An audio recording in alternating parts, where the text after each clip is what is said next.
nama-Mu dipermuliakan. Terima kasih Tuhan. Dalam nama Tuhan Yesus, semua kita berkata, amin. Berikan kemuliaan buat Tuhan kita. Silakan duduk. Mari kita buka firman Tuhan di 1 Samuel pasal yang ke-17. 1 Samuel pasal 17. Ada kisah yang sangat klasik sekali, yang saya yakin saudara sudah pernah mendengarnya. Kita akan lihat beberapa ayat, mulai dari ayat yang ke-40. Tidak akan saya baca semua akan kisah ini. Dari judulnya Anda mengerti tentang perkelahian Daud dengan Goliat.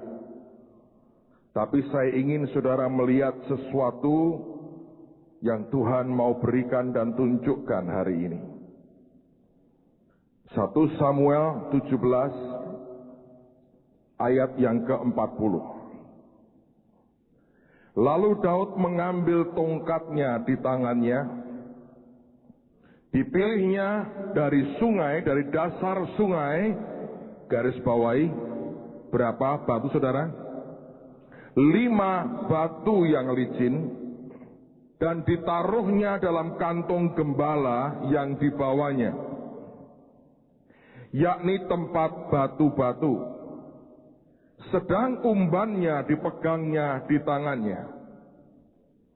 Demikianlah ia mendekati orang Filistin itu. Kita lompat ke ayat yang ke-48. Ketika orang Filistin itu bergerak maju untuk menemui Daud, maka segeralah Daud berlari ke barisan musuh untuk menemui orang Filistin itu. Lalu Daud memasukkan tangannya dalam kantongnya, diambilnyalah, berapa Anda garis bawahi, sebuah batu dari dalamnya, diumbannya, maka kenalah dahi orang Filistin itu, sehingga batu itu terjerembab, terbenam ke dalam dahinya, dan terjerumuslah ia dengan mukanya ke tanah. Demikianlah Daud mengalahkan orang Filistin itu dengan umban dan batu. Ia mengalahkan orang Filistin itu dan membunuhnya tanpa pedang di tangannya. Kalau Anda membaca Alkitab ini, kalau Anda jeli memperhatikan, ada hal yang cukup aneh. Ketika dia harus berhadapan dengan Goliat, orang ini sama sekali tidak pernah diperhitungkan sebenarnya. Tapi kalau Anda lihat akan cerita Daud, dia orang yang berkali-kali mendapatkan inspirasi Tuhan, menggunakan cara-cara yang sangat tidak lazim untuk mengalahkan akan musuhnya. Saya pernah sampaikan kepada saudara bagaimana cara Daud menaklukkan kota Yerusalem. Kota yang sejak zaman Yosua, bahkan zaman Simpson yang perkasa, sampai kepada zaman Raja Saul, tidak bisa dikuasai oleh orang Israel. Tapi dengan sebuah cara yang tidak pernah terfikir orang sebelumnya, dia rebut kota Yerusalem untuk pertama kalinya. Dan kalau Anda masih ingat, dia berkata kepada tentaranya, kalau engkau ingin menaklukkan kota ini, mesti masuk lewat gorong-gorong WC dari kota itu. Dan Alkitab mengatakan Yoab orang yang pertama yang masuk di dalamnya, sehingga dia diangkat oleh Daud menjadi seorang panglima atau jenderal perang pada waktu itu. Ada banyak lagi cerita tentang Daud, bagaimana dia mengatasi lawan-lawannya dengan cara yang sangat tidak pernah diduga sebelumnya. Nah, hari ini kita membaca akan bagian dari sebuah kisah klasik itu. Kalau Anda cukup teliti dan Anda cukup kritis, Anda akan bertanya begini, mengapa dia ambil 5 batu, sedang yang dipakai hanya 1? Saya bawa batu. Saya suruh seorang teman cari batu. Saya harap Anda bisa lihat batu ini. Pak, kenapa enggak gede, Pak? Ya, kita berkata batu kali licin cuma segini, saudara. Tidak boleh lebih besar daripada ini. Kalau lebih besar untuk merajam orang. Jadi ini beda. Ada 5 batu. Nah, kita berkata, dia pergi ke sungai, dia ambil sebuah batu yang kecil dan licin. Dan Alkitab berkata, dia ambil 5 batu. Kenyataannya yang dipakai berapa? 1. Kenapa dia ambil 5? Logika kita akan berkata, Daud takut kalau meleset. Jadi dia punya cadangan 4 yang lain. Saya pernah nonton film tentang Daud buatan Hollywood. Diambil 5 batu. Dilemparkan yang pertama. Goliat menghindar. Dia berkata, tidak kena. Dilempar yang kedua. Goliatnya merunduk. Tidak kena. Dilempar yang ketiga. Dia pakai perisai. Tidak kena. Sampai yang keempat. Tidak kena. Dan tipikal Hollywood dibuat begitu menegangkan, batu terakhir baru kena. Tapi itu ngawur, saudara. Karena Alkitab tidak pernah berkata Daud melemparkan 4 kali meleset dan kali yang kelima baru kena. Dia ambil 5 batu, dia hanya pakai 1 di antaranya. Dan bukankah dia berkata, aku mendatangi engkau dalam nama Tuhan. Keyakinannya cukup besar untuk berkata, sekali aku lemparkan, sekali aku tembakkan, pasti akan kena. Dan ini barang sungguh-sungguh di luar penglihatan dari Goliat. Kalau Anda baca lengkap kisah itu, Goliat hanya lihat tongkat yang dibawanya. Sehingga Goliat berkata, anjingkah aku ini sampai engkau mendatangi aku dengan tongkat? Dia tidak lihat batu yang ada pada pengumbannya. Pertanyaannya adalah, mengapa dia ambil 5, sementara dia hanya gunakan 1? Kalau saudara berkata, Pak, logika sekali. Kalau saya ambil lebih dari 1, kalau meleset bagaimana? Kalau itu caranya, itu bukan mujizat, saudara. Sesuatu yang sangat natural sekali. Yang membuat cerita ini hebat, bukan karena dia lebih kecil dan menang, tapi dia mengatasinya dengan sebuah batu licin. Lagi-lagi saya mau bertanya, kenapa dia ambil 5, sementara dia cukup ambil 1? Dengar baik-baik, saudara. Apa yang dia buat adalah sebuah tindakan yang profetis sekali. Sebab raksasa Filistin bukan hanya 1, tapi 5. Dan saya buktikan dengan firman Tuhan. Raksasa Filistin ternyata bukan hanya 1 Goliat, tapi total ada 5 raksasa orang Filistin. Dan saya mengerti karena kuasa Roh Kudus, Tuhan berkata, ambil 5. Secara jasmani yang 4 memang tidak dipakai. Tetapi firman ini simbol, begitu banyak simbol profetis di dalamnya. Nah, sekarang mari kita buktikan dengan firman Tuhan. 2 Samuel pasal yang ke-21. 2 Samuel pasal yang ke-21. Lihat mulai ayat yang ke-15. Sampai dengan ayat yang ke-22.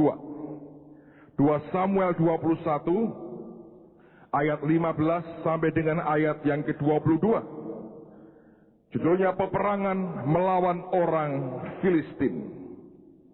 Ketika terjadi lagi peperangan antara orang Filistin dan orang Israel, maka berangkatlah Daud bersama-sama dengan orang-orangnya, lalu berperang melawan orang Filistin sampai Daud menjadi letih lesu. Ayat 16. Yisbi Benob yang termasuk keturunan raksasa. Anda lihat itu. Berat tombaknya 300 shikal tembaga. Dan ia menyandang pedang yang baru, menyangka dapat menewaskan Daud. Tetapi, Anda garis bawahi, Abisai anak Seruya datang menolong Daud, lalu merobohkan dan membunuh orang Filistin itu. Pada waktu itu orang-orang Daud memohon dengan sangat kepadanya, kata mereka, janganlah lagi engkau maju berperang bersama-sama dengan kami, supaya keturunan Israel jangan punah bersama-sama engkau. Sesudah itu terjadi lagi pertempuran melawan orang Filistin di Gob. Pada waktu itu Sibkai orang Husa memukul kalah Saf, garis bawah itu, yang termasuk keturunan raksasa. Dan terjadi lagi pertempuran melawan orang Filistin di Gob. Elhanan bin Yaare Orehim orang Bethlehem itu menewaskan Goliat orang Gad itu, yang gagang tombaknya seperti pesa tukang tenun. Lalu terjadi lagi pertempuran di Gad. Di sana ada seorang yang tinggi perawaannya, yang tangannya dan kakinya masing-masing berjari 6. 24 seluruhnya. Juga orang ini termasuk keturunan raksasa. Ia mengolok-ngolok orang Israel. Maka garis bawahi, Yonatan anak Semea kakak Daud menewaskannya. 22 Anda perhatikan. Keempat orang ini termasuk keturunan raksasa di Gad. Mereka tewas oleh tangan Daud dan oleh tangan orang-orangnya. Berarti selain Goliat yang dia tundukkan ketika dia masih remaja, orang Filistin masih punya 4 raksasa lagi. Dan apa yang Daud buat sebenarnya adalah sebuah tindakan yang sangat profetis sekali. Dia mau berkata begini, Tuhan berkata, Daud, kalau engkau ingin bunuh seorang raksasa, engkau cukup bunuh dengan 1 batu. Tapi kalau bangsamu ingin bebas dari ancaman raksasa seumur hidupnya, kalau kelak anak cucumu ingin bebas dari orang-orang gede seperti itu yang menteror banyak orang, dia berkata, jangan ambil sesuatu hanya untuk dirimu sendiri. Ambil sesuatu, buat sesuatu untuk generasi di bawahmu, untuk anak buahmu, untuk rakyatmu. Dan dia berkata, seperti Tuhan berkata, masih ada 4 lagi. Kalau engkau egois, engkau hanya mengalahkan raksasa pada waktu itu, engkau akan naik pangkat luar biasa. Tapi kalau engkau mengerti bahwa peperanganmu belum selesai, di belakang masih ada 4 lagi yang harus engkau taklukkan, Tuhan mau berkata, ambil lebih banyak. Dan saya percaya, ini yang sebenarnya secara profetis Daud berkata, memang hari ini aku mengalahkan 1 raksasa, tapi di kemudian hari ada 4 lagi yang akan menyusul, dan orang-orangku, anak buahku, anak-anakku, keponakanku harus juga menjadi seorang giant killer. Dan dia berkata, aku kelak akan jadi seorang raja. Dan sebagai pemimpin, sebagai seorang raja, sebagai seorang menantu raja, dia mau berkata, aku tidak hanya mengambil sesuatu hanya untuk kepentinganku pada hari ini. Dia berkata, aku memikirkan orang-orang lain yang juga harus jadi giant killer. Dan itu yang dia lakukan sebenarnya. Secara fisik memang 4 batu sisanya tidak pernah dipakai. Tapi secara rohani, dia menurunkan pengurapan sebagai seorang giant killer yang luar biasa. Siapa 4 orang yang juga pembunuh raksasa ini? Pagi ini saya mau ajak Anda buat Bible study singkat. Ada 4 nama pahlawan Daud yang mengatasi para raksasa. Dan lihat dari namanya saudara akan mengerti apa yang harus dimiliki seseorang kalau dia kepingin satu hari dalam hidupnya dia juga jadi seorang pembunuh raksasa. 4 nama itu adalah kalau Anda baca di 2 Samuel tadi, yang pertama Abisai, yang kedua Sibkai, yang ketiga Elhanan, yang keempat Yonatan. Dari nama-nama mereka, saudara akan tahu ada satu karakter utama paling kuat untuk orang bisa menjadi seorang pembunuh raksasa. Ada orang berkata begini, Pak, apa hubungannya? Ini nama orang kan gak ada kaitan dengan kita. Siapa bilang? Kalau nama tidak menunjukkan siapa orang itu, kalau nama tidak penting buat Tuhan, kenapa ketika Maria mengandung namanya harus Yesus? Mestinya boleh Tono, boleh Bejo, boleh Ngatmin, boleh kan?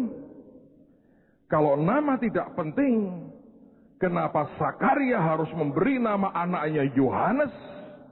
Dan baru ketika dia mengucapkan, dia tulis namanya Yohanes, baru dia bisa ngomong lagi.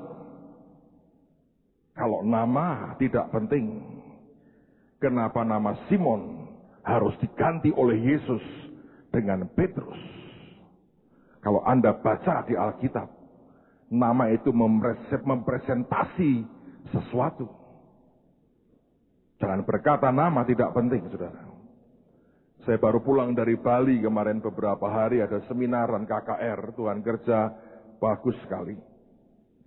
Saya ingat cerita sekian belas tahun yang lalu. Saya diundang di Bali pada waktu itu. Saya berangkat sendirian. Zaman itu penerbangan kita masih lebih kacau dari sekarang.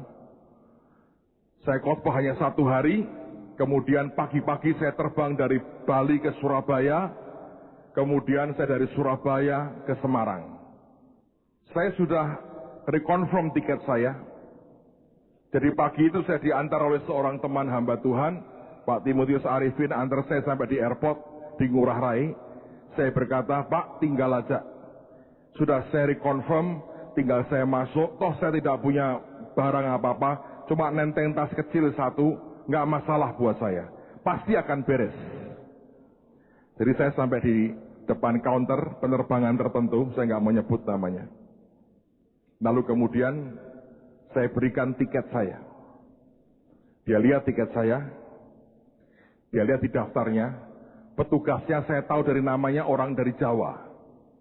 Dia berkata, maaf Pak, nama Bapak tidak ada. Jadi Bapak datang lapor ke kantor pusat kami lagi di Denpasar untuk cari siapa tahu besok ada penerbangan. Padahal Denpasar Surabaya hanya 1 hari itu, pakai pesawat itu. Dan saya malamnya harus khotbah di Semarang. Dia berkata, nama saya tidak ada. Saya ngotot, saya berkata, sudah saya reconfirm kemarin, katanya sudah oke. Ya maaf Pak, tapi di daftar kami tidak ada. Jadi kami ribut, berdebat. Saya ngotot pengen pulang hari itu, tidak mau beli tiket yang lain untuk tambahan. Saya berkata saya harus pulang, saya tidak salah, udah saya reconfirm, kalian yang salah. Mereka berkata kami tidak salah, di daftar kami tidak ada. Lalu saya berkata, panggil supervisor kamu. Gak taunya orangnya keluar, orang Bali. Dari mana? Dari namanya Anda tahu, dari logatnya Anda tahu. Saya memang tidak bisa ngomong Bali, saudara. Tapi itu orang Bali kalau bicara punya logat tertentu. So Anda mesti ngerti itu orang Bali. Orang Bali tidak pernah bisa ngomong T. Kalau Anda baca Matius 1 ayat 1, nah itu Bali, saudara. Itu Bali. Kalau luar itu bukan Bali. Saya lihat orangnya. Lalu kemudian dia tanya, ada apa? Lalu dia cerita, ini Bapak merasa sudah reconfirm, tapi namanya tidak ada. Jadi saya tidak kasih dia masuk. Lalu kemudian dia lihat tiket saya. Nah apa yang terjadi? Anda perhatikan. Begitu dia lihat tiket saya, Dia lihat nama saya. Kalau Anda orang Bali atau pernah tinggal di Bali, Anda tahu satu hal. Mereka itu menurut kepercayaan mereka terbagi dalam 4 kasta. Sudra yang paling bawah, terus ada Waisa, ada Ksatria, ada kelas paling tinggi, itu Brahmana. Nama saya Petrus Agung. Tidak boleh ada orang di luar kasta tertinggi yang pakai nama Agung. Tidak boleh. Itu pelanggaran. Tidak boleh. Jadi hanya orang dengan kasta tertinggi boleh pakai nama Agung. Begitu dia lihat nama saya Agung, saudara, dia berubah mukanya. Dia ngomong pakai bahasa Bali ke saya, dan saya tidak tahu, saudara. Tapi begitu dia ngomong Bali, saya ini kuliah sejarah di Undip, saudara. Jadi saya tahu betul kulturnya, kepercayaannya. Tidak boleh. Kalau Anda level pedagang, itu kesatria. Oh, tidak boleh nama Agung, saudara. Anda harus kelas Brahmana, level paling tinggi, baru boleh pakai nama ini. Sakral nama saya, saudara. Jangan main-main. Ini golongan Brahmana, kasta tertinggi, saudara. Begitu dia ngomong Bali ke saya langsung tahu, gather tuh dengar nama saya. Saya harus pura-pura oke. Kalau saya ngomong Jawa, ketahuan, saudara, Brahmana palsu ini. Padahal kan kita memang kasta tertinggi kan, ditebus oleh darah Yesus, saudara, luar biasa loh ya kan. Ajaib kan? Saya kasta tertinggi seharusnya. Saya ngomong begini. Masa dengan saudara begitu? Wah, langsung ya, masuk ke dalam, langsung dapat boarding pass. Saya ketawa, saya masuk, saya tidak tahu nama siapa dicoret, saudara, di situ, saya nggak tahu. Siapa bilang nama tidak penting? Buat saya nama ini menyelamatkan saya sekali. Ketika pesawatnya take off penuh memang, saya ketawa di hati, saya berkata, Tuhan berkati siapapun yang dikorbankan hari ini buat aku terbang. Saya tidak kenal orangnya, saya tidak tahu siapa yang dia korbankan. Mungkin seseorang dari kasta lebih rendah, dia korbankan untuk seorang Brahmana masuk pesawat dan terbang pulang ke Semarang, saudara. Nama itu penting. Dari 4 nama ini, saudara, 3 di antaranya sebetulnya punya pengertian yang mirip sama. Dan sebenarnya itu bicara sesuatu. Nama Abisai itu artinya begini. A father of a gift.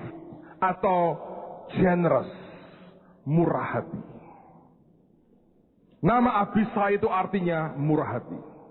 Nama Sipkai itu artinya dibungkus atau dililit. Kemudian ada nama Elhanan, artinya God is gracious. Tuhan itu murah hati banget. Dan kata Yonatan artinya Jehovah given. Tuhan itu memberi atau pemberian dari Tuhan Allah Jehovah. Dari 4 nama itu minimal 3 di antaranya bicara soal generous, bicara soal gracious, dan bicara soal given, pemberian. Nama Sipkai artinya memang dibalut, dibungkus. Saya belum dalami lagi tentang nama ini, tapi sepintas ketika saya baca, saya kaget sekali. Dari 4 pembunuh raksasa, yang 4-empatnya anak buahnya Daud, 3 di antaranya punya nama yang pengertiannya mirip. Generous, gracious, dan given. Dan Tuhan berkata begini, tidak ada orang yang bisa jadi pembunuh raksasa di akhir zaman ini. Kalau Anda orang egois, Anda tamak, Anda tidak gracious, Anda tidak generous. Kalau kita jadi orang Kristen, egois, tamak, tidak gracious. Anda tidak bisa jadi giant killer. Daud bisa ambil satu. Kantongnya akan lebih berat. Kok dia ambil 4 lagi. Yang dibawa akan lebih banyak. Bebannya lebih berat. Kalau dia harus ambil 5. Tapi dia gracious. Dia juga generous. Yang dia pikirkan bukan dirinya saat itu. Dia pikirkan orang lain yang setelah dia atau di bawahnya atau yang di sekitarnya. Dan ketika dia ambil lebih dari 1, dengar baik-baik, sekian tahun kemudian batu ini, tindakan profetis itu menyelamatkan nyawanya loh. Kalau dia tidak punya anak buah yang juga seorang giant killer, mati itu Daud dari itu. Di tangan Yesbi Benok. Dia sudah tua, lemah tenaganya. Dia hampir mati. Satu orang bernama Abisai bunuh Yesbi Benok. Satu orang yang bernama generous, murah hati, selamatkan Daud. Kemurahan hatinya, sedia mengambil 5 batu. Sekian tahun kemudian menyelamatkan dia. Anda ingat cerita tentang orang Samaria yang baik. Kalau saya mau ngomong kasar nih saudara, Yesus kalau mau pakai bahasa kasar nih, ngomong kepada orang Yahudi. Si kafir orang Samaria itu berbuat lebih baik dari kalian. Sebab imam dan Lewi sudah menjalankan tugas keimamannya di bait Allah. Dan dia lewat ketika ada orang tergeletak di situ. Dan dia tidak berbuat apa-apa. Seseorang bertanya kepada saya, Pak, Bapak ini pendeta. Kenapa banyak yang dikerjakan di luar kependetaan Bapak? Saya pikir LBH itu apa kaitannya dengan jabatan pendeta saya? Enggak ada. Kecuali saya memutuskan jadi si kafir. Saya sudah selesai bangun ini, saya lagi jalan, saudara. Dan saya lihat itu kesengsaraan orang di sekitar kita terlalu banyak. Saya memutuskan ambil bukan hanya 1 batu, tapi saya mau ambil lebih dari 1 batu.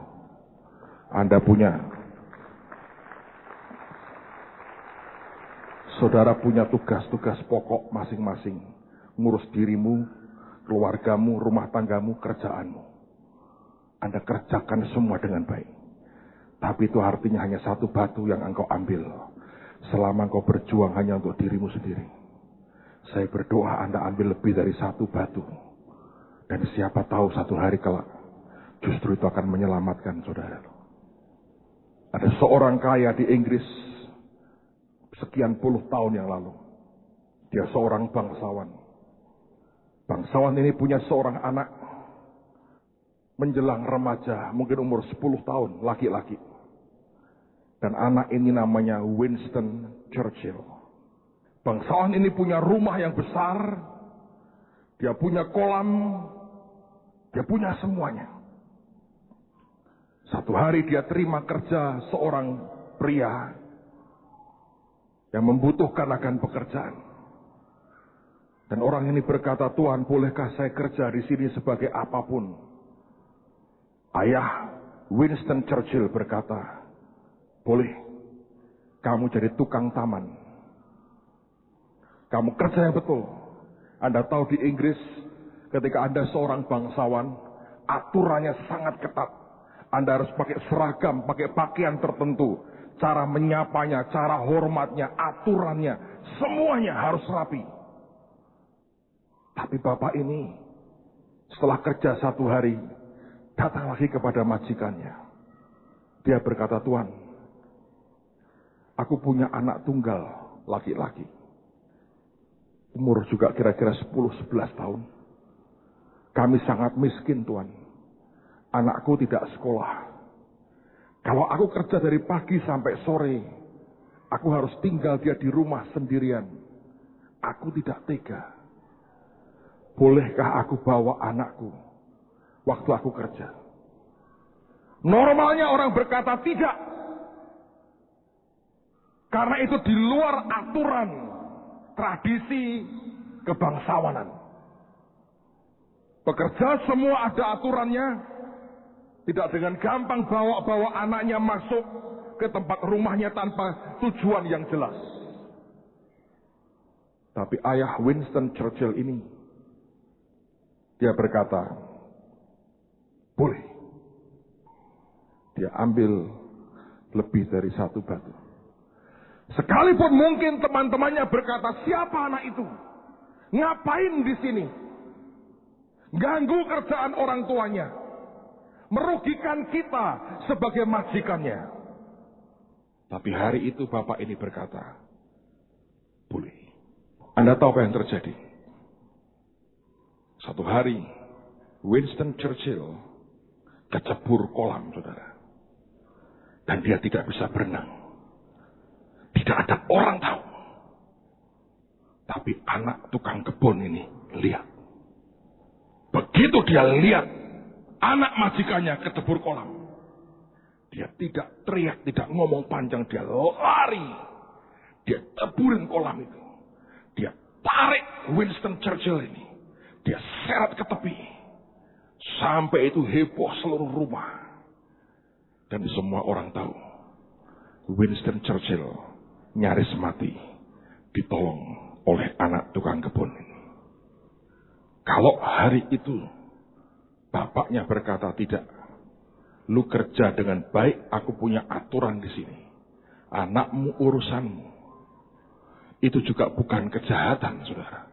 Sudah ngasih kerjaan, sudah bagus. Tapi dia memilih untuk ambil batu lebih banyak lagi. Dan itu batu terakhir yang diambil menyelamatkan nyawa anaknya. Dan begitu dia tahu, saudara, si bapak ini panggil anak tukang kebun ini. Ditanya, terima kasih kamu selamatkan nyawa anak saya. Si bapak bertanya, kamu tuh pengen jadi apa sih? Si anak berkata, kalau aku bisa sekolah Tuhan, aku pengen jadi seorang dokter. Si majikan berkata, sekolah nak, aku biayai sampai kamu jadi seorang dokter. Si bapak ini ambil lagi satu batu yang lain buat dirinya. Dia bisa berkata, ini duit. Selesai urusan. Dia beri mahal, gaji, atau tambahan uang, selesai. Dia tidak mau begitu. Dia ambil batu satu lagi. Dia berkata, sekolah nak. Anak ini sekolah. Dan ini anak pintar, saudara. Ini anak pintar sekali. Saudara tahu apa yang terjadi? Ini anak luar biasa. Pinternya luar biasa. Pinternya luar biasa. Sampai jadi seorang dokter. Sampai jadi seorang dokter. Dia tidak pernah bertemu lagi dengan keluarga Winston Churchill terlalu banyak. Dia sibuk dengan karirnya. Dia jadi kaya. Dokter hebat sekali. Bertahun-tahun kemudian, si ayah dari Churchill mati. Winston Churchill mulai masuk dunia politik. Beberapa saat sebelum dipilih jadi Perdana Menteri, Winston Churchill sakit keras. Tidak ada dokter yang bisa mengobati dan mengerti penyakitnya. Seseorang membawa seorang dokter muda datang ke kamar Winston Churchill. Dokter ini lihat, dia berkata, aku tahu penyakitnya. Sekian minggu dia rawat Winston Churchill yang hampir mati. Dan dengan obat, dengan dirawat dengan baik. Dalam sekian minggu, Winston Churchill sehat kembali. Anda bisa menduga siapa dokter ini? Dokter yang dibiayai oleh ayah Winston Churchill. Dia ambil satu batu. Anda tahu batu ketiga yang dia ambil bukan hanya menyelamatkan anaknya untuk kali yang kedua, tapi dengan masih hidupnya Winston Churchill dan menjadi Perdana Menteri Inggris pada waktu Perang Dunia Kedua. Dia yang punya kekuatan paling hebat untuk mengalahkan Hitler sampai Inggris Raya tidak pernah kesentuh oleh tentara Jerman sekalipun. Dia pimpin pasukan dengan pidatonya, dengan cara berpolitiknya, dengan kekuatan lobbynya. Dia galang kekuatan, dia bisa buat Amerika ikut perang, mendukung sekutu. Ini orang brilian sekali. Dan seluruh Eropa diselamatkan. Seseorang ketika dia ambil satu batu ekstra atau dua batu ekstra, dia tidak pernah akan tahu apa yang dia buat hari ini. But maybe it will save you one day. Akan menyelamatkan Anda suatu hari, saudara. Saya kemarin dengar cerita di Bekasi, beberapa tahun lalu, ada pasangan yang miskin banget. Dan pasangan ini, saudara, sudah siap untuk menjual anaknya. Menyedihkan sekali sebetulnya di dunia ini ada orang yang gemarnya bersetubuh dengan anak-anak. Di daerah-daerah wisata ada banyak seperti itu. Saya bilang, kita ini kadang-kadang sudah edan, saudara. Sampai bisa begitu. Sudah, siapa lagi mau urusan mereka? Saudara tahu itu kenyataan. Saya nggak tahu berapa jumlahnya. Tapi cerita seperti itu ada. Itu real, bukan karangan. Anak ini saudara, mau dijual. Seseorang dengar dia mau dijual, didatangi. Ternyata ayahnya gila dan ibunya sudah tidak tahan nanggung hidupnya. Dia mau jual anaknya. Lalu seorang anak Tuhan berkata, boleh enggak saya rawat anakmu? Anak ini diambil, dimasukkan di sekolah Mahanaim, dibiayai oleh sekolah itu, dikenalkan kepada Tuhan Yesus. Dan dia lahir baru. Dan dia tanya kepada pembimbingnya, apakah betul Yesus bisa menyembuhkan orang gila? Mereka berkata, bisa. Dia doa puasa buat bapaknya 2 tahun. Dia puasa, dia doa. Satu hari, saudara, kalau dia kebaktian, dia bawa bapaknya, diikat dengan tangannya. Bapaknya cuma dimasukkan di kandang ayam.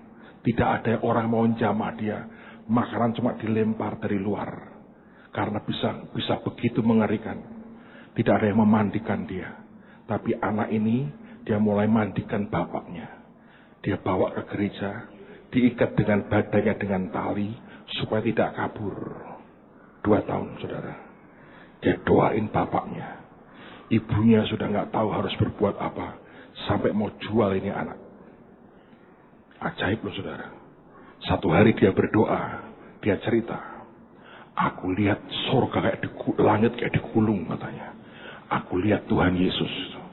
Dan dia lempar satu cahaya. Dan cahaya itu masuk ke mulut bapaknya. Dan seketika itu juga waras bapaknya sampai hari ini. Sampai hari ini. Anda tahu, ini anak pinternya luar biasa. Dia masuk program Inggris di sekolah itu. Dan terakhir di tes Cambridge University. Anda tahu, matematika, sains, satu lagi apa saya lupa. 3 pokoknya. Nilainya berapa tahu? 10. Sempurna. 10. Cambridge University kasih nilai beberapa poin 10. Saya tidak tahu akan seperti apa anak itu kelak. Minimal hari ini mengangkat derajat kampungnya. Kalau ada upacara 17 Agustus, harus ada pidato dalam bahasa Inggris. Dia paling jago bahasa Inggris. Ini anak jadi bintang di kampungnya. Seseorang ambil batu, lebih dari satu. Tapi kalau Anda kikir, tidak generous, tidak gracious, dan Anda hanya hidup untuk kepentingan dirimu sendiri, tidak seperti Tuhan yang suka memberi, sehingga ada istilah Jehovah given, engkau tidak pernah bisa jadi pembunuh raksasa dalam hidupmu. Saya berdoa setiap saudara, Anda mengerti satu hal, ambil batu lebih dari satu. Maybe one day it save you. Akan dipakai Tuhan untuk nyelamatin Anda juga. Saya berdoa, bukan hanya satu batu yang Anda ambil dan berkata, aku selesaikan masalahku sendiri. Tapi Anda berkata, aku mau ambil lebih dari satu. Lebih dari satu. Buat sesuatu. Orang yang hidup dengan egonya sendiri, dia tidak akan pernah bisa menjadi seorang giant killer. Orang kalau hidup dengan egonya sendiri, mungkin raksasa pertama dia bisa atasi, tapi akan muncul Yisbi Benob yang kelak bisa menghancurkan kita. Tapi kalau Anda ambil lebih dari satu batu, beban di sinimu memang lebih berat. Tapi dengar baik-baik, raksasa-raksasa Filistin akan tuntas, ditumpas di tangan anak-anak Tuhan yang mau berkata, aku ambil lebih dari satu batu. Saya berdoa itu masuk di hati Anda yang terdalam dan mau berkata, Tuhan, aku mau buat itu dalam hidupku. Amen, saudara. Mari berdiri bersama-sama. Arahkan hatimu kepada Tuhan. Arahkan hatimu kepada Tuhan. Arahkan hatimu kepada Tuhan. Saudara, satu batu Tuhan ambil ketika dia ciptakan Adam dan Hawa. Ketika dia berkata, mari menciptakan manusia yang serupa dan segambar dengan kita. Dia ingin berbagi kebahagiaannya. Sebelum manusia tidak ada namanya makhluk manusia. Tapi kemudian ketika manusia berdosa, Tuhan memutuskan ambil lebih dari satu batu. Yesus dia berikan kepada kita. Lihat kita hari ini, orang-orang yang diselamatkan, orang-orang yang menikmati anugerah Tuhan. Dunia ini kenal daerah-daerah yang paling belum dapat dengar Injil. Di daerah di mana Injil paling sedikit diberitakan. Di situ konsentrasi kemiskinan dan penderitaan dan penyakit yang mengerikan itu ada. Hari ini kita di tempat ini. Kalau bukan karena Tuhan dalam kemurahannya dan kasihnya berbuat sesuatu buat kita, entah kemana kita hari ini. Ada banyak hal yang tidak pernah bisa kita duga. Tapi biar semua Anda mengerti, jangan pernah hanya ambil satu batu untuk dirimu dan berkata asal hidupku selesai, baik semua, oke buat saya. Ambil lebih dari satu. Mungkin satu hari Anda akan selamatkan bangsa, selamatkan kota, bahkan selamatkan dirimu dari banyak hal yang tidak baik. Sebab apapun yang kita tabur pasti kita tuai. Semua pengorbanan kita tidak akan pernah sia-sia. Pagi ini doakan jam 10 ini LBH Mawar Saron Semarang akan didedikasikan, diresmikan. Anda yang mau kesempatan lihat saja boleh. Tempat kantor kami masih kecil. Tapi saya berharap ini sebuah batu lagi yang kita ambil. Mungkin saku tempat batu kita akan tambah berat. Tapi saya percaya satu hari mungkin seorang malaikat akan masuk ke sana. Dan waktu kita ulurkan tangan, Satu hari Tuhan berkata, apa yang kamu buat untuk saudaraku yang paling hina ini, kamu buat bagiku. Anda kenal, saya pernah cerita pada saudara, seorang pendeta di Amerika berdoa bertahun-tahun, minta supaya gerejanya maju. Sepertinya nggak terjadi apa-apa. Satu hari, istri dan anak-anaknya lagi pergi ke rumah orang tuanya. Pendeta ini berkata, aku nggak bisa. Aku harus ada tugas doa di gereja. Dia sendirian di rumah. Tapi hari itu pagi-pagi dia ada pertemuan dengan beberapa pendeta di sebuah rumah makan kecil. Mereka makan pagi. Waktu mereka lagi duduk ngobrol, masuk seorang homeless, seorang gelandangan. Ketika masuk ke restoran itu, diusir oleh pelayan restoran. Si pendeta melihat itu, hatinya tergerak. Dia berdiri. Dia tanya kepada pelayan restoran, kenapa kamu usir dia? Sebab dia tidak punya uang. Aku tidak punya hak memberi dia makan gratis. Pendeta berkata, kalau aku bayar apakah boleh? Boleh. Dia lari keluar. Dia lihat orang gelandangan itu di luar. Dan dia berkata, Pak, kamu lapar? Iya. Ayo makan, saya yang bayar. Digandeng bapak ini duduk. Disuruh pesan, saudara. Dia pesan beberapa makanan. Si pendeta berkata, Bapak di sini ya. Saya masih ada urusan.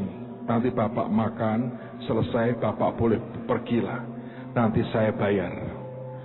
Dia bilang terima kasih. Lah ngobrol nih. Dia ngobrol. Nggak lama saudara. Dia lihat ke meja itu. Tempat Bapak itu duduk. Makanan sudah disediakan. Tapi orangnya nggak ada. Dia pikir, oh mungkin ke toilet.